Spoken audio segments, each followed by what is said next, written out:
1 hour 1 book, ఒక్క గంటలో ఒక పుస్తకం అనే సిరీస్లో ఈరోజు మనం పరమగీత గ్రంథాన్ని ధ్యానం చేయబోతున్నాం. దేవుని వాక్యాన్ని చదువుకుందాం. పరమగీతము మొదటి అధ్యాయము 1-2 వచనాలు. నాతో కలిసి అందరూ చదవండి. పరమగీతము మొదటి అధ్యాయము 1-2 వచనాలు. సొలొమోను రచించిన పరమగీతము. నోటి ముద్దులతో అతడు నన్ను ముద్దు పెట్టుకొనును గాక, నీ ప్రేమ ద్రాక్షారసము కన్నా మధురము. తలలు వంచండి, ప్రార్థన చేసుకుందాం. ప్రేమమయుడా మా ప్రియ పరలోకపు తండ్రి, ఒక్క గంటలో ఒక పుస్తకం అనే సిరీస్లో మరి పరమగీత గ్రంథాన్ని ఈరోజు మేము ధ్యానించబోతూ ఉండగా నిలవబండ మీ దాసుని మీరు బలపరిచి బలంగా మీరు వాడుకొనండి. ఈ గ్రంథములో ఉన్న వాక్య సత్యాలు మా జీవితానికి మేము అన్వయించుకొని నాయన నీకు ఇష్టమైన బిడ్డలుగా మేము జీవించడానికి మాకు సహాయం చేయండి. చేరివచ్చిన ప్రతి బిడ్డను బట్టి వందనాలు. వాక్యాన్ని వింటున్న ప్రతి బిడ్డని మీరు సంధించండి. యూట్యూబ్లో వింటున్న వారి కోసం కూడా ప్రార్థిస్తున్నాం. వారికి కూడా ఈ సందేశం, ఈ సమయం దీవెనకరంగా చేయమని ప్రార్థన చేస్తూ, పరిశుద్ధాత్మదేవ మీరే మా మంచి బోధకుడు నాయన, మీ సన్నిధి మాతో ఉంచమని నజరేయుడైన యేసు నామములో అడుగుతున్నాం తండ్రి, ఆమేన్. ప్రియులారా, మనం కావ్య గ్రంథాలని అధ్యయనం చేస్తూ ఉన్నాం. కావ్య గ్రంథాలు యోబు, కీర్తనలు, సామెతలు, ప్రసంగి, పరమగీతం అనగా ఈ రోజుతో కావ్య గ్రంథాలను ముగించుకుంటాం. పరమగీతం అనేది కావ్య గ్రంథాలలో చిట్ట చివరి గ్రంథంగా మనం చూడవచ్చు. పరమగీతం అనే పుస్తకాన్ని ఇంగ్లీష్లో సాంగ్ ఆఫ్ సాంగ్స్ అని పేరు ఇవ్వబడింది. ఏంటి? Song of songs.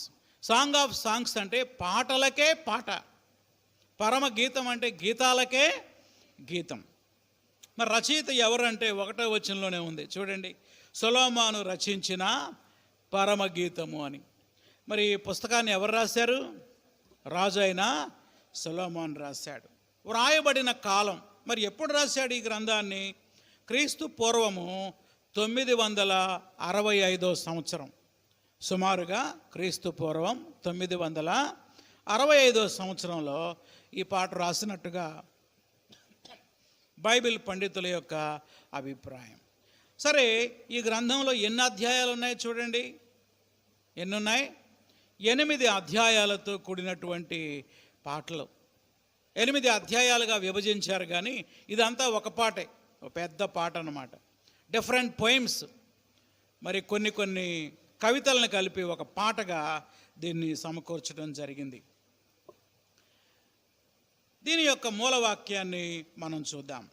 చూడండి, మూలవాక్యం 8వ అధ్యాయము 6వ వచనం. నాతో కలిసి అందరూ చదవండి. 8వ అధ్యాయం 6వ వచనం. ప్రేమ మరణమంత బలవంతమైనది, ఈర్ష్య పాతాళమంత కఠోరమైనది, దాని జ్వాలలు అగ్నిజ్వాలా సమములు, అది యెహోవా పుట్టించే జ్వాల. యెహోవా పుట్టించే జ్వాల. కనుక ఈ పుస్తకం అంతా కూడా ప్రేమ గురించినటువంటి అద్భుతమైనటువంటి గ్రంథం. ఇది పుస్తకం 66 పుస్తకాల బైబిల్లో సెంటర్లో ఉందన్నమాట. ఈ పుస్తకం ఇలా తీస్తే బైబిల్ని సెంటర్లో వచ్చేసిద్ది. ఏం పుస్తకం? పరమగీతం. మరి ఈ పరమగీతం అనేటువంటి గ్రంథాన్ని మరి ఎలా ఇంటర్ప్రెట్ చేయాలి అనగా ఎలా దాన్ని అర్థం చేసుకోవాలి? ఎలా దాన్ని అర్థం చేసుకోవాలంటే బైబిల్ పండితులు 3 విధాలుగా దీన్ని అర్థం చేసుకోవాలని చెప్పారు. ఎన్ని విధాలుగా? 3 విధాలుగా. ఈ 3 రకాల ఇంటర్ప్రిటేషన్ని నేను మీ ముందు ఉంచుతాను. అసలైన ఇంటర్ప్రిటేషన్ ఏంటో చివరిలో మీకు చెప్తాను. మొట్టమొదటిది నోట్ చేసుకోండి. దేవునికి ఇశ్రాయేలుకి మధ్య ఉన్న ప్రేమ. దేవుడు ఇశ్రాయేలీయుల పట్ల చూపించిన ప్రేమకు ఈ గ్రంథం సాదృశ్యంగా ఉంది. ఆ దేవుని ప్రేమను దృష్టిలో ఉంచుకొని దీన్ని మనం అధ్యయనం చేయాలని కొంతమంది బైబిల్ పండితుల అభిప్రాయం. ఎస్పెషల్లీ హీబ్రూ యూదులు ఈ గ్రంథాన్ని అలా చూసేవారు. ఈ గ్రంథం హెబ్రీ భాషలో రాయబడింది కదా, అది యూదులు ఎక్కువ మంది మొట్టమొదటి చదివింది వాళ్ళే. వాళ్ళు ఈ గ్రంథాన్ని ఎలా చూశారంటే దేవునికి ఇశ్రాయేలు ప్రజలకి మధ్య ఉన్న ప్రేమ. మరి ఇలాంటి ఇంటర్ప్రిటేషన్కి ఒక ఆధారం ఏమైనా ఉన్నదా అంటే ఉన్నది. ఏమిటి ఆధారం? హోషేయ గ్రంథం 2వ అధ్యాయం 19-20 వచనాలు నేను చదువుతున్నా చూడండి. హోషేయ గ్రంథం 2వ అధ్యాయం 19-20 వచనాలు. దేవుడు ఇశ్రాయేలు జనాంగంతో ఇలా అన్నాడు, నీవు నిత్యము నాకుండునట్లుగా నేను నీతిని బట్టి తీర్పు తీర్చుట వలన దయాదాక్షిణ్యములు చూపుట వలన నిన్ను ప్రధానము చేసుకొందును. అండర్లైన్ చేయండి ఈ మాట. దేవుడు ఇశ్రాయేలు ప్రజలతో అంటున్నాడు, నేను నిన్ను ప్రధానము చేసుకున్నాను. అంటే దేవుడేమో పెండ్లి కుమారుడు, ఇశ్రాయేలు జాతంతా పెండ్లి కుమార్తెలాగా. 20వ వచనం, నీవు యెహోవాను ఎరుగునట్లు నేను నమ్మకమును బట్టి నిన్ను ప్రధానము చేసుకొందును. ప్రధానము చేసుకొందును, ఎంగేజ్మెంట్. ఈ యొక్క వచనాలను ఆధారంగా చేసుకొని కొంతమంది బైబిల్ పండితులు ఈ గ్రంథాన్ని ఎలా అధ్యయనం చేయాలంటే, దేవుడైన యెహోవా ఇశ్రాయేలు ప్రజల పట్ల చూపిన ప్రేమకు సాదృశ్యంగా ఈ గ్రంథాన్ని మనం అధ్యయనం చేయాలని కొంతమంది బైబిల్ పండితులు వివరించారు. ఇది మొట్టమొదటి ఇంటర్ప్రిటేషన్. రెండవ ఇంటర్ప్రిటేషన్ ఏంటంటే, క్రైస్ట్ అండ్ చర్చ్, సంఘము పట్ల క్రీస్తు యొక్క ప్రేమకు ఇది సాదృశ్యంగా ఉన్నది. ఎవరి పట్ల అంట? సంఘము పట్ల. క్రొత్త నిబంధన కాలంలో క్రైస్తవులు దీన్ని ఎలా ఇంటర్ప్రిట్ చేస్తారంటే, ప్రారంభ దినాల్లో క్రీస్తు సంఘాన్ని ఎలా ప్రేమించాడో, ఆ రోజు సొలొమోను షూలమితిని ఎలా ప్రేమించాడో, మరి క్రీస్తు కూడా సంఘాన్ని అలా ప్రేమించాడు. కాబట్టి ఆ యాంగిల్లో దీన్ని ఇంటర్ప్రిట్ చేయాలన్నారు. మరి దీనికి ఏమైనా ఆధారం ఉందా వాళ్ళకంటే? ఎస్, ఉంది. వాళ్ళు చూపించే ఆధారం ఏంటంటే, ఎఫెసీ పత్రిక 5వ అధ్యాయం 25వ వచనంలో పౌలు గారు చెప్పిన ఒక మాటని వారు బేస్ చేసుకొని దాన్ని చెప్తా ఉన్నారు. ఎఫెసీ పత్రిక 5వ అధ్యాయం 25-27 వచనాలు. 25-27 కలిసి ఉన్నాయి, చదువుతున్నాం. పురుషులారా, మీరును మీ భార్యలను ప్రేమించండి, అటువలే క్రీస్తు కూడా సంఘాన్ని ఏం చేశాడు? ప్రేమించి. అండర్లైన్ చేసుకోండి. అది కళంకమైన, ముడత అయినా, అటుది మరి ఏదైనా లేక పరిశుద్ధమైనదిగా, నిర్దోషమైనదిగా, మహిమగల సంఘముగా ఆయన దాని ఎదుట దాన్ని నిలవబెట్టుకునవలనని వాక్యముతో ఉదక స్నానం చేద్దాన్ని పవిత్రపరిచి పరిశుద్ధపరచుటకై దాని కొరకు తన్ను తాను అప్పగించుకున్నాను. Christ love the church and sacrifice is life. Kristu సంఘాన్ని ప్రేమించి తన ప్రాణాన్ని త్యాగం చేశాడు. కనుక సొలొమోను షూలమితిని ఎలా ప్రేమించాడో క్రీస్తు కూడా సంఘాన్ని ఆ రీతిగా ప్రేమించాడు, త్యాగపూర్వకంగా ప్రేమించాడు. కనుక ఈ పుస్తకాన్ని మనం అధ్యయనం చేస్తున్నప్పుడు మరి ఈ యాంగిల్లో దీన్ని మనం ఇంటర్ప్రిట్ చేయాలని కొంతమంది బైబిల్ పండితుల అభిప్రాయం. యూదులేమో యెహోవా ప్రేమ ఎవరి పట్ల?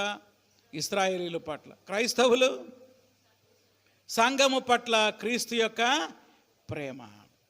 అయితే అసలు ఇది రాయబడిన ఉద్దేశం ఏంటి? మిమ్మల్ని ఒక ప్రశ్న అడుగుతా. అసలు ఈ గ్రంథం రాయబడినప్పుడు సంఘం ఉన్నదా? చెప్పండి. లేదు, ఉనికిలోనే లేదు.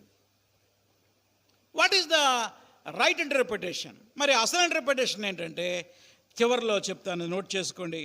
భార్యాభర్తల మధ్య వైవాహిక ప్రేమ గురించి ఈ గ్రంథం తెలియజేస్తుంది. ఏంటది?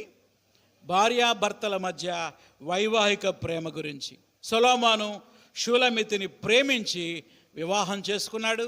వారిద్దరి మధ్య ఉన్నటువంటి ఆ ప్రేమగల సంబంధ బాంధవ్యాల గురించి ఈ యొక్క పాటలు చక్కగా ఈ పాట రాయబడింది. కనుక ఈ పాటని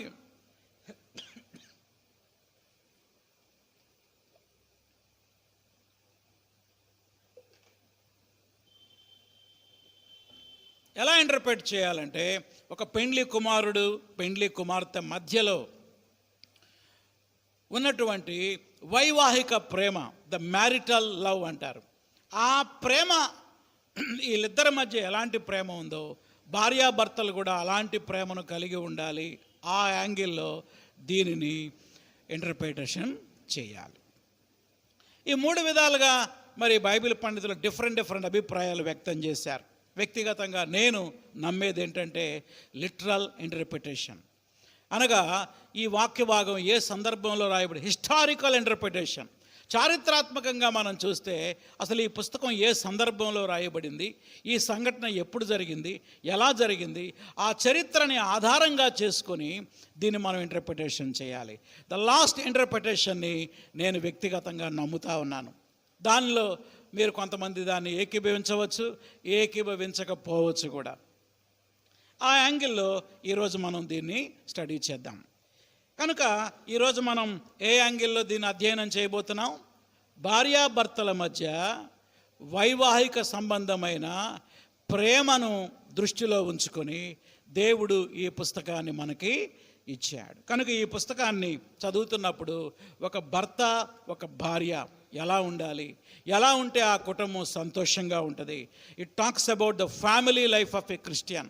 ఒక క్రైస్తవుని యొక్క కుటుంబం గురించి, భార్యాభర్తల మధ్య ఉన్నటువంటి ప్రేమను, అనురాగాన్ని, వారి మధ్య ఉన్నటువంటి ఆ యొక్క అనురాగబంధమైనటువంటి ప్రేమ గురించి ఈ గ్రంథం తెలియజేస్తూ ఉంది. రైట్. సొలొమోను ఎన్ని పాటలు రాశాడు? గతంలో చాలాసార్లు చెప్పాను నేను. చూడండి, దేవుని వాక్యంలో మనం చూద్దాం మళ్ళీ ఒకసారి. రాజుల మొదటి గ్రంథం 4వ అధ్యాయం. రాజుల మొదటి గ్రంథం 4వ అధ్యాయం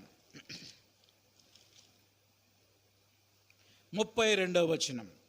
అతడు 3000 సామెతలు చెప్పెను, 1005 కీర్తనలు రచించెను. అండర్లైన్ చేసుకోండి. సొలొమోను మొత్తం ఎన్ని పాటలు రాశాడట? 1005 కీర్తనలు రాశాడు. 1005 కీర్తనలు రాశాడు. ఇది మీరు మైండ్లో పెట్టుకోండి. ఆ 1005 కీర్తనల్లో, అన్ని కీర్తనల్లో శ్రేష్టమైన కీర్తన పరమగీతం. చాలా పాటలు రాశాడు ఆయన. డిఫరెంట్ సబ్జెక్టుల మీద రాశాడు. భార్యాభర్తల మధ్య ఉండేటువంటి లైంగిక సంబంధమైన ప్రేమ గురించి చాలా చక్కగా ఈ గ్రంథములో వ్రాశాడు. అందుకే ఈ పుస్తకానికి ఏం పేరు వచ్చింది? పరమగీతం. గీతాలకే గీతం. ఇది మీరు ఈ అంకెని మైండ్లో పెట్టుకోండి. మరి ఇది సొలొమోను యొక్క ప్రేమ వివాహం గురించి కాబట్టి ఇంకొక విషయం కూడా మనం మైండ్లో పెట్టుకోవాలి. అదేంటంటే 11వ అధ్యాయంలోకి రండి. 1వ అధ్యాయం, 1వ రాజులు 11వ అధ్యాయం 2-3 వచనాలు. సొలొమోను కామాతురత గలవాడై వారిని ఉంచుకొనుచు వచ్చెను. 3వ వచనం. అతనికి 700 మంది రాజకుమార్తెలైన భార్యలు, 300 మంది ఉపపత్నులు కలిగి ఉండిరి. ఈ షూలమితి ఏమైనా అలా పక్కకొస్తే సొలొమోను యొక్క జీవితాంతంలో 700 మంది భార్యల్ని వివాహం చేసుకున్నాడట.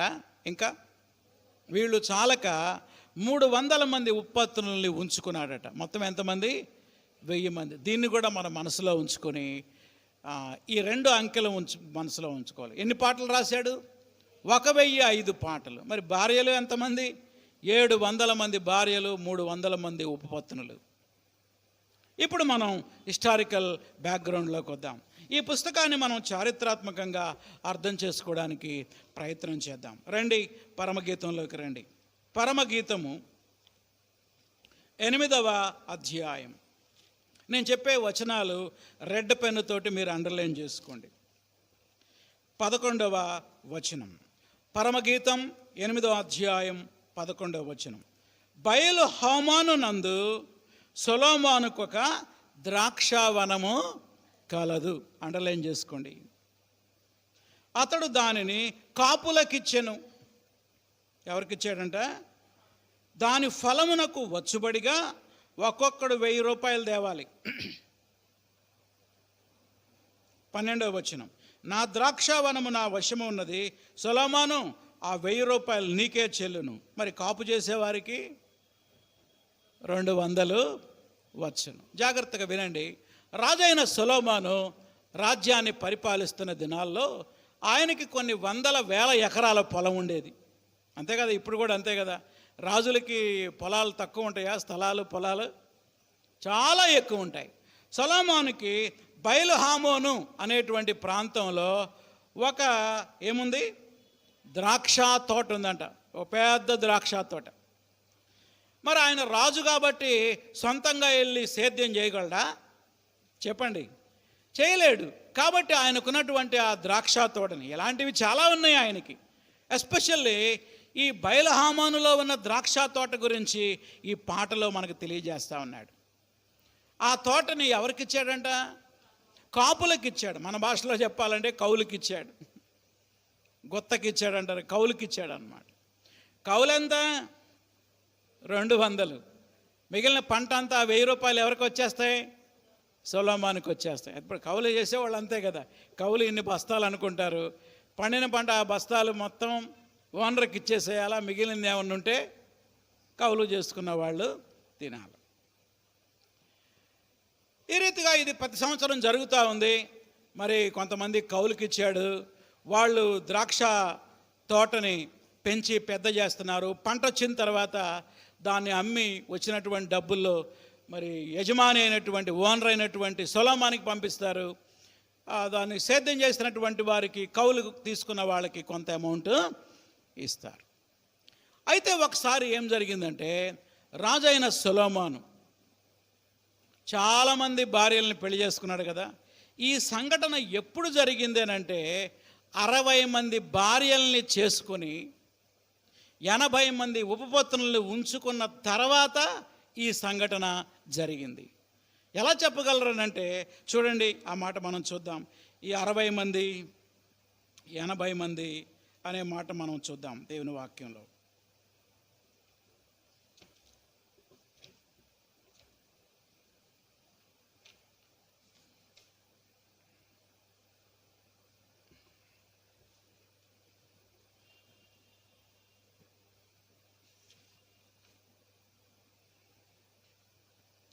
ఒక్క నిమిషం.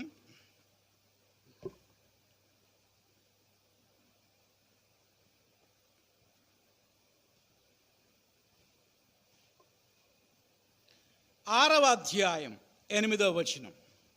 ఎన్నో అధ్యాయం? 6వ అధ్యాయం 8వ వచనం. 60 మంది రాణులు, 80 మంది ఉపపత్నులు, లెక్కకు మించిన కన్యకలను కలరు. ఆల్రెడీ సొలొమోనుకి అప్పటికి 60 మంది రాణులు వివాహం, 60 పెళ్ళిళ్ళు అయిపోయినాయి. మొత్తం అవ్వాల్సినవి ఎన్ని? 700లో లాస్ట్ 700 ఈ మధ్యలో జరిగిన సంఘటన. 60 మంది రాణులు ఉన్నారట. మరి ఎంతమంది ఉపపత్నులు ఉన్నారు? 300 మందిలో అప్పటికి 80 మంది ఉపపత్నులు. తర్వాత ఒక మాట అన్నాడు, లెక్కకు మించిన కన్యకలు కలరు. వీళ్ళంతా లైన్లో ఉన్నారనమాట. కొంతమంది ఆల్రెడీ 60 మంది రాణుల్ని వివాహం చేసుకున్న తర్వాత, 80 మంది ఉపపత్నులను ఉంచుకున్న తర్వాత, ఇంకా కొంతమంది చాలామంది వెయిటింగ్లో ఉన్న టైంలో ఈ సంఘటన జరిగిందని బైబిల్ పండితుల యొక్క అభిప్రాయం ఈ వచనాన్ని బట్టి. ఓకే, సొలొమోను ఏం చేశాడంటే, తన యొక్క పొలాలు ఎలా ఉన్నాయా చూడాలని ఆయన అన్ని పొలాలు తిరుగుతూ ఉన్నాడు.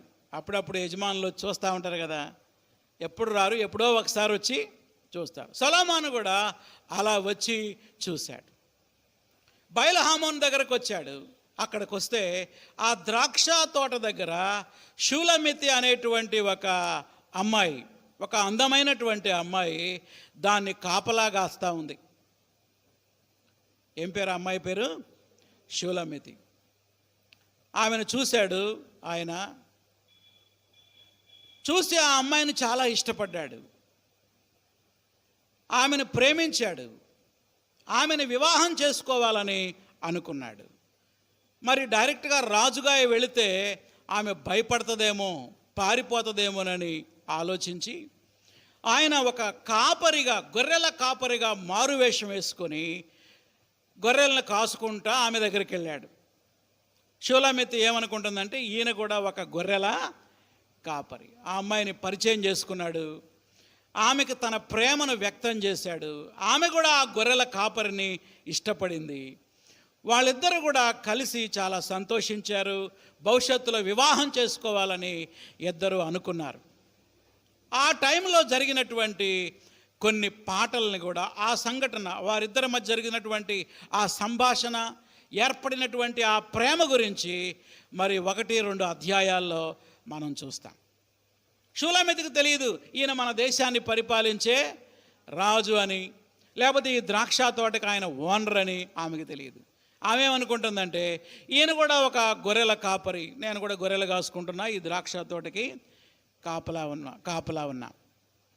మరి ఒక యంగాళ్, ఒక యవనస్తురాలు మరి ద్రాక్ష తోట కాపలా ఉండటం ఏంటి యంగాళ్ అనే ప్రశ్న మనకు వస్తుంది.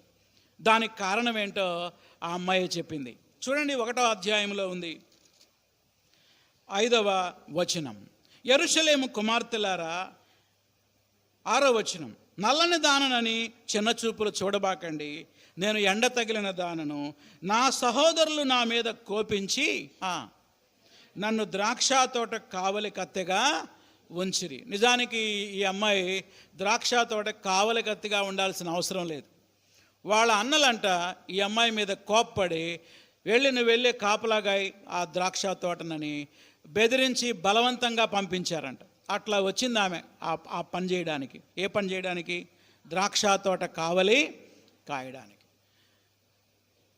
సొలొమోను, షూలమితి ఇరువురు ఒకరినొకరు ఇష్టపడ్డారు, వివాహం చేసుకుందాం అనుకున్నారు. రాజైన సొలొమోను ఒక గొర్రెల కాపరి వేషంలో ఆమెకు ఒక మాట చెప్పాడు, నేను ఒక ఇంపార్టెంట్ పని మీద వెళ్తున్నా, నేను మళ్ళీ వస్తా, నిన్ను వివాహం చేసుకుంటా అని చెప్పాడు. చెప్పి ఆయన మళ్ళీ రాజ్యానికి వెళ్ళి రాజుగా పరిపాలన చేస్తూ ఉన్నాడు. ఆ టైంలో ఈ ఎడబాటుని మరి ఆమె తట్టుకోలేకపోయింది. నా ప్రియుడు ఎప్పుడు వస్తాడా అని ఆమె ఎదురు చూస్తూ ఉంది. ఆశ్చర్యం, ఒకరోజు అద్భుతం జరిగింది. ఒకరోజు సొలొమోను రాజు ఒక పల్లకీని షూలమితి దగ్గరికి పంపించాడు. ఏం పంపించాడు? పల్లకీని. చూడండి, ఆ పల్లకీని కూడా మనం చూద్దాం. పరమగీతము 3వ అధ్యాయం 6వ వచనం నుండి, ధూమస్తంభముల వలె అరణ్య మార్గముగా వచ్చు ఇది ఏమిటి? ఆ పల్లకీని వర్ణిస్తూ ఉన్నాడు కవి. ఎలా ఉందంట? ధూమస్తంభము వలె. ధూమ అంటే పొగ. ఒక ఆకాశం, భూమి మీద నుండి ఆకాశానికి ఒక పెద్ద పొగ స్తంభం వలె అరణ్య మార్గముగా వచ్చు ఇది ఏమి? ఈ అమ్మాయి ఏమో చిన్న పల్లెటూరులో ఉంది, ఆయనేమో యెరూషలేములో పెద్ద రాజు. షూలమితిని వివాహం చేసుకోవడానికి ఆ పల్లకిని పంపించాడు. గోపరసముతో, సాంబ్రాణితో, వర్తకులమ్మే వివిధమైన సుగంధ చూర్ణములతో పరిమళించుచూ వచ్చు ఇది ఏమిటి? ఈ పల్లకి వస్తూ ఉంటే ఎంత సువాసన కొడతా ఉందో. బహుశా ఆ ఊరోళ్ళందరూ ఆశ్చర్యపోయి ఉంటారు, ఏమిటి ఇంత సువాసన వస్తూ ఉంది? అది దగ్గరకు వస్తూ ఉంది. 7వ వచనం, ఇదిగో సొలొమోను పల్లకి వచ్చుచున్నది. ఎలా వస్తుందో తెలుసా? 60 మంది శూరులు దానికి పరివారం. ఎంతమంది మిలిటరీ వాళ్ళు ఉన్నారు దాన్ని మోసుకొచ్చేవాళ్ళు? 4 పల్లకీని మోస్తూ ఉంటే ఆ పల్లకీలో దాన్ని ఇక్కడికి క్షేమంగా తీసుకొచ్చి షూలమితిని దానిలో ఎక్కించుకొని ఆమెను క్షేమంగా నగరుకి, రాజుగారి ప్యాలెస్కి తీసుకొని వెళ్ళడానికి రాజుగారు ఎంతమంది శూరుల్ని, మిలిటరీ వాళ్ళని ఏర్పాటు చేశాడు? 60 మందిని. వారు ఇశ్రాయేలీలో పరాక్రమశాలులు, మామూలు వాళ్ళు కాదంట. వాళ్ళు చాలా యుద్ధ వీరులు.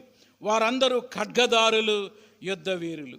రాత్రి భయము చేత వారు ఖడ్గము ధరించి వచ్చుచున్నారు. మధ్యలో దొంగలు లేకపోతే ఎవరైనా దాడి చేస్తారేమోనని ఇంత సెక్యూరిటీతోటి 60 మంది సైనికుల సెక్యూరిటీతోటి సొలొమోను ఆ పల్లకీని షూలమితి కొరకు పంపించాడు. ఇది ఎవరి కోసం వస్తుంది, ఎవరి కోసం వస్తుందని ఊరంతా తలడిల్లిపోతున్నారు. అప్పుడు మెల్లగా ఆ పల్లకి వచ్చి షూలమితి ఇంటి దగ్గర ఆగిందనమాట. ఏంటి ఏంటి ఏంటి అని అంటే అప్పుడు షూలమితికి చెప్పారు, ఈ దేశాన్ని పరిపాలించే రాజు అయిన సొలొమోను నిన్ను ప్రేమించాడు, నిన్ను వివాహం చేసుకోవడానికి ఈ పల్లకీని పంపించాడు. నేనా? సొలొమోను నన్ను ప్రేమించడం ఏంటి అని అంటే అప్పుడు చెప్తాడు, నువ్వు గొర్రెల కాపరిని ప్రేమించావు కదా? అవును, ఆ గొర్రెల కాపరి ఎవరో కాదు, ఈ దేశాన్ని పరిపాలించే రాజు అయిన సొలొమోను. ఆయన మారు వేషంలో వచ్చి నిన్ను ప్రేమించాడు. ఇప్పుడు రాజుగా ఆయన పరిపాలన చేస్తున్నాడు. నిన్ను వివాహం చేసుకోవడానికి తీసుకురమ్మన్నాడు అని చెప్పినప్పుడు షూలమితి సంతోషంగా ఆ పల్లకీలో కూర్చొని ఆమె రాజనగరికి వెళ్ళింది. ఆ తర్వాత అక్కడ వివాహం జరిగింది వాళ్ళిద్దరికీ. ఎవరెవరికి? సొలొమోనుకి, షూలమితికి. చూడండి, ఆ వివాహం గురించి కూడా దేవుని వాక్యంలో మనం చూస్తాం. 9వ వచనం, 3వ అధ్యాయం 9వ వచనం. లెబానోను మ్రానుతో మంచం ఒకటి సొలొమోను రాజు తనకు చేయించుకున్నాడు. దాని స్తంభాలు వెండిమయములు, దాని పాదములు స్వర్ణమయములు, దాని మెత్తలు అంటే చెప్పగలరా ఎవరైనా? కష్టం. ఇది తెలంగాణ పదం. మెత్తలు అంటే దిండులు. మనం దిండు అంటాం కదా, దిండుని తెలంగాణలో ఏమంటారు? మెత్త అంట. అక్కడ రాసుకోండి బైబిల్లో. మెత్తలు అంటే దిండ్లు. దాని మెత్తలు ధూమ్రవర్ణ వస్త్రములతో చేయబడెను. ప్రేమను సూచించే విచిత్రమైన కుట్టు పనితో యెరూషలేము కుమార్తెలు దాని లోపలి భాగమును అలంకరించరి. 11వ వచనంలో ఆయన పెళ్లి గురించి ఉంది. సియోను కుమార్తెలారా వేంచేయుండి, కిరీటము ధరించిన సొలొమోను రాజుని చూడండి. వివాహ దినమున, అండర్లైన్ చేసుకోండి, మ్యారేజ్ డే. అతని తల్లి ఎవరా? తల్లి సొలొమోను తల్లి ఎవరు? చెప్పడం కష్టమేనా? బత్షెబా. ఎవరు? సొలొమోను తల్లి అతనికి పెట్టిన కిరీటాన్ని చూడండి. ఆ రోజు మ్యారేజ్ డే రోజున, ఆ పెళ్లి రోజున తల్లి మరి మంచి బంగారంతో లేదా వజ్రాలతో పదినటువంటి కిరీటాన్ని సొలొమోను తల మీద పెట్టింది. ఆ దినము అతనికి బహు సంతోషకరం. ఈ రీతిగా మరి చారిత్రాత్మకంగా మనం చూస్తే షూలమితి సొలొమోను యొక్క వివాహం చాలా అద్భుతంగా ఘనంగా జరిగింది. ఆ తర్వాత వారి వైవాహిక జీవితంలో ఆ వెడ్డింగ్ నైట్, వివాహపు రాత్రి ఎంత మధురంగా ఉన్నదో మరి రచయిత 4వ అధ్యాయంలో 7వ అధ్యాయంలో సొలొమోను వివరిస్తూ ఉంటాడు. ఇది చారిత్రాత్మకంగా దీని వెనకున్నటువంటి చారిత్రక నేపథ్యం. దీని అంతటినీ దృష్టిలో ఉంచుకొని ఈ జరిగినటువంటి సంఘటనలన్నింటినీ, వారి మధ్య జరిగినటువంటి సంభాషణలన్నిటినీ కలిపి సొలొమోను ఈ అద్భుతమైన గీతాన్ని వ్రాశాడు. మరి సొలొమోను షూలమితి మధ్య ఉన్నటువంటి ఆ ప్రేమను వ్యక్తం చేసే ఈ ప్రేమ గీతాన్ని దేవుడు బైబిల్లో ఎందుకు ఉంచాడంటే భార్యాభర్తలుగా వాళ్ళ మధ్య ఎలాంటి ప్రేమ కలిగి ఉండాలి అనేది దేవుని బిడ్డలంగా మనం నేర్చుకోవాలి. అలాంటి ప్రేమని మనం కలిగి ఉండాలి. అలాంటి ప్రేమ ఎంతో మాధుర్యమైనది అని తెలియజేయడానికి దేవుడు ఈ గ్రంథాన్ని బైబిల్లో ఉంచాడు. కాబట్టి ఈరోజు మనం ఏ కోణంలో దీన్ని ధ్యానించబోతున్నాం? పరమగీత గ్రంథం అనేది భార్యాభర్తల మధ్య, ప్రాముఖ్యంగా క్రొత్తగా వివాహమైనటువంటి పెండ్లి కుమారుడు పెండ్లి కుమార్తె మధ్య ఉండేటువంటి లైంగిక సంబంధమైనటువంటి ప్రేమ గురించి, వైవాహిక ప్రేమ గురించి మరి ఈ పుస్తకం తెలియజేస్తూ ఉంది. ఇదేదో కొత్తగా పెళ్ళైన వాళ్ళకి మాత్రమే కాదు, కానీ పాత దంపతులకు కూడా, పెళ్ళై 60 ఏళ్ళు అయినటువంటి వారికి కూడా ఈ యొక్క పుస్తకాన్ని అప్లై చేసుకోవచ్చు. అంటే దీని ద్వారా వైవాహిక సూత్రాలను మనం నేర్చుకోవచ్చు. రైట్, మంచిది. ఈరోజు బైబిల్ స్టడీకి వచ్చినటువంటి వారందరిని బట్టి దేవునికి వందనాలు. యాక్చువల్గా ఈ బైబిల్ స్టడీకి, ఈ పరమగీతం అనే బైబిల్ స్టడీకి భార్యాభర్తలుగా వస్తే ఇంకా బాగా ఉండేది. ఒకవేళ మీరు ఇంటికి వెళ్ళిన తర్వాత దీన్ని అంతా యూట్యూబ్లో పెడుతున్నాం కాబట్టి మీ భర్త గారు కూడా వింటే మంచిది, మీ భార్య కూడా వింటే మంచిది. అలా వాళ్ళకు వినిపింప చేయండి. తద్వారా మన కుటుంబాలకు దేవుని వాక్యం ఎంతో ఆశీర్వాదకరంగా ఉంటుంది. ఇది చారిత్రక నేపథ్యం. రైట్, మరి ఈ గ్రంథాన్ని ఎలా విభజించవచ్చు? గ్రంథ విభజన. నంబర్ 1, సొలొమోను షూలమితి ప్రేమలో పడుట, అంటే వారి ఇద్దరి మధ్య ఏర్పడిన ప్రేమ. 1-2 అధ్యాయాలు ప్రేమలో పడుట, 1-2 అధ్యాయాలు. నెక్స్ట్ నంబర్ 2, రెండవది వివాహం. షూలమితి సొలొమోనుల వివాహం. 3-4 అధ్యాయాలు. 3-4 అధ్యాయాలు. 3వ అధ్యాయంలో షూలమితి కనిన ఒక కల ఉన్నది. షూలమితి కనిన ఒక కల, డ్రీమ్. ఈ పుస్తకంలో 2 డ్రీమ్స్ ఉంటాయి, 2 కలలు. వాటిలో 3వ అధ్యాయం 1వ వచనం నుండి 5 వచనాల వరకు ఒక కల, ఎ డ్రీమ్ ఆఫ్ షూలమితి. నెక్స్ట్ 3వది వైవాహిక జీవితం, మ్యారిటల్ లైఫ్. షూలమితి సొలొమోనుల వైవాహిక జీవితం. 5వ వచనం 5వ అధ్యాయం నుండి 8వ అధ్యాయం వరకు. 5వ అధ్యాయం నుండి ఎక్కడి దాకా? 8వ అధ్యాయం వరకు. 5వ అధ్యాయంలో కూడా ఒక కళ ఉన్నది. ఎన్నో అధ్యాయం అది? 5. 2 డ్రీమ్స్. ఫస్ట్ డ్రీమ్ ఏమో 3వ అధ్యాయంలో ఉంది. రెండవ డ్రీమ్, రెండవ కళ ఎక్కడుంది? 5వ అధ్యాయంలో ఉంది. నెక్స్ట్, ఈ యొక్క పుస్తకంలో అసలు ఎన్ని పాత్రలు ఉన్నాయి అనగా ఎంతమంది వ్యక్తులు ఉన్నారు అది మీకు చెప్తే క్లియర్గా అర్థమవుతుంది. మొట్టమొదట రాజు అయిన Solomon. Characteristics of in the book. ఈ పుస్తకంలో ప్రాముఖ్యమైన వ్యక్తులు ఎవరు? మొట్టమొదట రాజు అయిన సొలొమోను. ఆయనే గొర్రెల కాపరి కూడా. అక్కడక్కడ కాపరి అని ఉంటుంది. ఆ కాపరి ఎవరో కాదు, రాజు అయిన సొలొమోను. Next number 2 షూలమితి. రెండవ ఇంపార్టెంట్ క్యారెక్టర్ ఎవరు? షూలమితి. షూనేము అనే ప్రాంతానికి చెందినటువంటి అమ్మాయి. నెక్స్ట్ 3వది షూలమితి యొక్క అన్నలు, హర్ బ్రదర్స్. షూలమితికి బ్రదర్స్ ఉన్నారు, అన్నలు. వాళ్ళ గురించి కూడా ఈ పుస్తకంలో మనం చదువుతాం. చివరిగా 3వది ఇంపార్టెంట్ వ్యక్తులు ఎవరంటే యెరూషలేము కుమార్తెలు. ఎవరు వాళ్ళు? యెరూషలేము కుమార్తెలు. యెరూషలేము కుమార్తెలు ఒకసారి చెప్తారా ఎవరెవరు ఉన్నారు? రాజు అయిన సొలొమోను, రెండవది షూలమితి, మూడవది షూలమితి యొక్క బ్రదర్స్, సహోదరులు, అన్నలు, చివరిగా యెరూషలేము కుమార్తెలు. ఈ పుస్తకంలో దేవుని గురించి ఒకే ఒక్క చోట రాయబడింది. 8వ అధ్యాయం 6వ వచనం చూడండి. 8వ అధ్యాయం 6వ వచనం.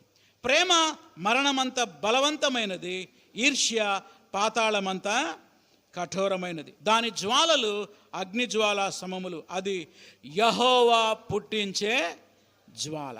భార్యాభర్తల మధ్య ఆ ప్రేమను పుట్టించేది ఎవరు? దేవుడే. God is the source of love between the wife and husband. భార్యాభర్తల మధ్య అద్భుతమైనటువంటి ఆ ప్రేమని ఎవరు కలిగించారంటే పెళ్ళైన 5 నిమిషాలకే నా భర్త అంటదనమాట. అప్పుడు దాకా ఆమె ఎవరు ఈమెనెవరు, పెళ్ళైన 5 మినిట్స్కే అసలు ఎంత వచ్చిద్దంటే మా ఆయన్ని ఏమనంటే ఊరుకోని అంటది. ఎప్పుడైందిరా బాబాయ్, పెళ్ళయ్యే గంట కూడా కాలేదన్నమాట. ఎలా వచ్చింది ప్రేమ? ఇది ఎవరు పుట్టించారు? గట్టిగా చెప్పండి. యెహోవా. చూడండి సొలొమోన్ ఎంత క్లియర్గా రాశాడు. అది యెహోవా పుట్టించే జ్వాల. యెహోవా అక్కడ యెహోవా దేవుని పేరు వ్రాయబడింది. రైట్. ఇప్పుడు మనం 8 అధ్యాయాలని వరుసగా ఒక్కొక్కటి మనం ధ్యానం చేద్దాం. ఇది డీటెయిల్గా ధ్యానం చేయాలంటే చాలా వారాలు పడుతుంది. మనం 1 గంటలో ఒక పుస్తకం కాబట్టి గంటలోనే ఈ పుస్తకాన్ని మనం క్లోజ్ చేసుకోవాలి. ఆల్రెడీ అరగంట అయిపోయింది. నాకున్నటువంటి కొద్ది సమయాన్ని బట్టి 8 అధ్యాయాల్లో నుండి కనీసం ఒక్కొక్క అధ్యాయంలో ఒక్కొక్క రెఫరెన్స్ని, ఒక్కొక్క వచనాన్ని వివరించడానికి ప్రయత్నం చేస్తాను నేను. Okay, right. మొదటి అధ్యాయంలోకి వద్దాం. ఫస్ట్ చాప్టర్, మొదటి అధ్యాయంలో 5వ వచనం చదువుతున్నాను నేను. వచనం 5. షూలమితి మాట్లాడుతూ ఉంది. ఒకసారి నా వైపు చూడండి. సందర్భం ఏంటంటే పల్లకీలో ఈ అమ్మాయిని తీసుకొని రాజు దగ్గరికి తీసుకొచ్చారు. ఎవరిని? షూలమితిని. తీసుకురాగానే ఆల్రెడీ ఉన్నారు ఎంతమంది? 60 మంది రాణులు ఉన్నారు, 80 మంది ఒప్పతులు. వాళ్ళంతా వెయిటింగ్ అనమాట. మన రాజుగారు ఒక అమ్మాయిని ప్రేమించాడట, మారువేషం వేసుకొని వెళ్ళి ప్రేమించాడట. చాలా అందమైన అమ్మాయట. ఎలా ఉంటుందో చూద్దామని they were very eager to see అన్నమాట. ఇప్పుడు కూడా అంతేగా. ఇక్కడ పట్టణాల్లో కాదు కానీ పల్లెటూరులో పెళ్లి కూతురు కారులో దిగిందంటే ఎంతమంది ఆడవాళ్ళు పరిగెత్తుకుంటూ వస్తారు, ఎలా ఉందో చూద్దామని కదా. ఈ 60 మంది రాణులు ఇంకా యెరూషలేము కుమార్తెలు చాలామంది ఈ అమ్మాయిని చూడటానికి వచ్చారు. రాజుగారు ప్రేమించాడు, ఇష్టపడి ప్రేమించాడు పల్లెటూరు అమ్మాయిని. ఆ అమ్మాయి చాలా అందంగా ఉందని చెప్తున్నాడు మనందరికీ. ఇంతకీ ఎలా ఉందో చూద్దామని వస్తే వాళ్ళకి నిరాశే వచ్చింది. ఎందుకో తెలుసా? ఈ అమ్మాయి నల్లటి అమ్మాయి అన్నమాట. ఎవరి అమ్మాయి? నల్లటి అమ్మాయి. చూడగానే అందరూ అన్నారు, ఈ అమ్మాయా, ఈ నల్లటి అమ్మాయి ఎట్లా నచ్చింది రాజుగారికి? ఓ నల్లపిల్ల అని పిలుస్తున్నారు. ఓ నల్లపిల్ల ఇట్రా అంటున్నారు. అప్పుడు షూలమితి పలికిన మాటలే 5వ వచనం. అది సందర్భం. 5వ వచనం, యెరూషలేము కుమార్తెలారా, నేను నల్లని దాననైనను సౌందర్యవంతురాలను. అండర్లైన్ చేసుకోండి ఆ మాట. నేను ఎలాంటివన్నా తెలుసా? కేదారు వారి గుడారముల వలెను, సొలొమోను నగరు తెరల వలెను నేను సౌందర్యవంతురాలని. నేను నల్లగున్నానని మీరు చిన్న చూపులు చూడబాకండి. 6వ వచనం అండర్లైన్ చేసుకోండి. నేను నల్లని దానని నన్ను మీరు చిన్న చూపులు చూడబాకండి. నేను నల్లగా ఎందుకయ్యాను తెలుసా? నేను ఎండ తగిలిన దానను. మీరు రాజుగారి ఇంట్లో, రాజభవనంలో ఏసీలో చల్లటి గదిలో హాయిగా ఉన్నారు మీరు, అందుకే మీరు తెల్లగా ఉన్నారు. నేను ఇంత నల్లగా ఎందుకు అయ్యానో తెలుసా? నేను ఎండ తగిలిన దానం. మరి నాకెందుకు ఎండ తగిలింది? నా సహోదరులు నా మీద కోపించి నన్ను ద్రాక్ష తోట కావలి కత్తెగా కొంచెం, నేను కూడా ఇంట్లో నుంచి బయటకు పోయే అమ్మాయిని కాదు, కానీ మా అన్నలు నా మీద కోప్పడి నన్ను నువ్వే పోవాలి ఈరోజు ద్రాక్ష తోటకు కావాలంటే ఆ ఎండను పడిపోయి ఆ ద్రాక్ష తోటను కాపలా కాస్తా ఉన్నా. ఈ ద్రాక్ష తోట కాపలా కాసే పనిలో బిజీలో పడిపోయి నేను ఒక పొరపాటు చేశా. ఏంటో చూడండి. అయితే నా సొంత తోటను నేను కాయకపోతుని. సొంత తోట అంటే తన సౌందర్యాన్ని. ఈ ఎండలో తిరుగుతూ ఈ పనిలో పడి అసలు నేను ఇంత నల్లబడిపోతున్నానన్న సంగతే నాకు తెలియలేదు. నా సౌందర్యం మీద నేను ఏమాత్రం శ్రద్ధ చూపలేదు, అందుకని నేను ఇలా అయ్యానని ఆమె చెప్తాం. నేర్చుకోవలసిన పాఠం ఏంటి మరి? ఈ వచనాల ద్వారా మనం ఏమి నేర్చుకోవాలి? జాగ్రత్తగా వినండి, నోట్ చేసుకోండి. ఎవరిని చిన్న చూపులు చూడకూడదు. ఇది ఇంపార్టెంట్ అండి. అర్థమైందా? ఎవరిని ఏం చేయకూడదు? చిన్న చూపులు చూడకూడదు. వాళ్ళ రంగును బట్టి కానీ, రెండవది వాళ్ళ జాతిని బట్టి కానీ, వాళ్ళ చదువును బట్టి కానీ, వాళ్ళ జ్ఞానాన్ని బట్టి కానీ ఎవరిని మనం చిన్న చూపులు చూడకూడదు. ఇది మొదటి అధ్యాయంలో నేర్చుకోవాల్సిన ఇంపార్టెంట్ మాట. షూలమితి ఎంత బాధపడుతుందో ఆ మాట. ఏయ్ నల్లపిల్ల అంటే బాధ ఏదా? నేను నల్లడదాన్నేనేమో, కానీ నల్ల అనే మాట ఎందుకు ఉపయోగించాలి? ఎవరు మీ భార్య ఆ నల్లగా ఉంటుందే ఆమె అని ఆ భర్తను అన్నామనుకో, ఆ భర్తకి ఎంత బాధ అనిపిస్తుంది. అది పోయి వాళ్ళ భార్యకి చెప్పాడు అనుకోండి, ఆమె ఎంత బాధపడుతుంది. ఒకవేళ నేను నల్లగా ఉంటే ఉన్నా, దేవుడు నన్ను ఇలా సృష్టించాడు, మీరెందుకు చిన్న చూపులు చూడాలి నన్ను నా మీద? ప్రియులరా, చిన్న చూపు అనేది పెద్ద పాపం. రాసుకోండి ఆ మాట. చిన్న చూపు అనేది, చూపు చిన్నదే, చిన్న చూపే కానీ చాలా పెద్ద పాపం. బైబిల్ గ్రంథంలో, అపోస్తల కార్యముల గ్రంథంలో కూడా హెబ్రీ భాష మాట్లాడే విధవరాళ్ళు గ్రీకు భాష మాట్లాడే విధవరాళ్ళ మీద ఏం చూశారంట? చిన్న చూపు చూశారు. అక్కడ జాతిని బట్టి, ఇక్కడ రంగును బట్టి. జాతిని బట్టి కానీ, రంగును బట్టి కానీ, కులాన్ని బట్టి. మరి మన భారతదేశంలో తక్కువ కులం ఉన్న వాళ్ళని చిన్న చూపు చూస్తూ ఉంటారు. దేనిని బట్టి కూడా దేవుని బిడ్డలమైన మనం ఎవరిని, దేనిని బట్టి ఏం చేయకూడదు? చిన్న చూపు చూడకూడదు. అది మొదటిది, నేర్చుకోవాల్సిన మొదటి పాఠం. నెక్స్ట్ నెంబర్ 2, 2వ అధ్యాయంలోకి వద్దాం. మన టైం తక్కువగా ఉంది కాబట్టి ఒక్కొక్క వచనాన్ని, యాక్చువల్గా నేను చాలా ప్రిపేర్ అయ్యాను, అవన్నీ చెప్తే టైం సరిపోదు. దేవుని చిత్తం అయితే ఒక్కొక్క అధ్యాయాన్ని భవిష్యత్తులో వచనం వెంబడి వచనం వివరించే అవకాశం దేవుడిస్తే అప్పుడు ప్రతి వచనాన్ని వివరించడానికి నేను ప్రయత్నం చేస్తాను. 2వ అధ్యాయంలో నేర్చుకోవలసిన గొప్ప పాఠం ఒకటి ఉంది, చాలా ఇంపార్టెంట్. అదేంటో చూద్దాం. 2వ అధ్యాయం 15వ వచనం. Very very important for marital love. మన ద్రాక్ష తోటలు పూత పట్టి ఉన్నవి, షూలమితి అంటుంది సొలొమోనుతోటి, ఆ కాపరితో అంటుంది, అదిగో మన ద్రాక్ష తోటలు ఏమయ్యాయి, పూత పట్టాయి. అంటే దగ్గరకు వచ్చేస్తుంది అన్నమాట పంట. పువ్వు తర్వాత నెక్స్ట్ ఏంటి, కాయలే. పంట చేతికి వచ్చేటువంటి టైం దగ్గరకు వచ్చింది. చూడండి, ద్రాక్ష తోటని చెరిపే నక్కల్ని పట్టుకోండి. ఈ పంటను పాడు చేయడానికి నక్కలు రెడీగా ఉన్నాయి.